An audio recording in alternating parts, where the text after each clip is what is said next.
శ్మశానంలో ఆయన కూర్చోపోతే ఉగ్రభూతాలు వచ్చి ఓళ్ల మీద పడిపోయి ప్రజల్ని సత్కార్యాలు చెయ్యనివ్వమని అక్కడ కూర్చుని తాండవం చేసి వాళ్ళని కూర్చోబెడతాడు. పార్వతీదేవి అడిగింది మహాభారతం అనుశాసనిక పర్వంలో, శుభ్రమైన కైలాసం ఉండగా, ఇంత ఐశ్వర్యం ఉండగా, చింతామణి గృహం ఉండగా శ్మశానంలో ఎందుకుంటున్నారని అడిగింది. అడిగితే ఆయన చెప్పాడు, పార్వతి బతికున్న నాళ్లు అన్ని చోట్లకి వెడతారు, ఏమీ తోచట్లేదు, శ్మశానానికి వెళ్ళొద్దామని ఎవరు రారు పార్వతి.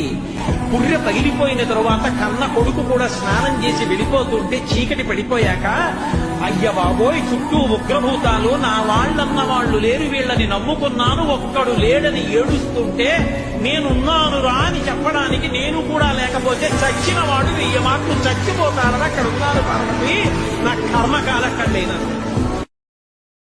శ్మశానంలో ఆయన కూర్చోపోతే ఉగ్రభూతాలు వచ్చి ఓళ్ల మీద పడిపోయి ప్రజల్ని సత్కార్యాలు చెయ్యనివ్వమని అక్కడ కూర్చుని తాండవం చేసి వాళ్ళని కూర్చోబెడతాడు. పార్వతీదేవి అడిగింది మహాభారతం అనుశాసనిక పర్వంలో, శుభ్రమైన కైలాసం ఉండగా, ఇంత ఐశ్వర్యం ఉండగా, చింతామణి గృహం ఉండగా శ్మశానంలో ఎందుకుంటున్నారని అడిగింది. అడిగితే ఆయన చెప్పాడు, పార్వతి బతికున్న నాళ్లు అన్ని చోట్లకి వెడతారు, ఏమీ తోచట్లేదు, శ్మశానానికి వెళ్ళొద్దామని ఎవరు రారు పార్వతి.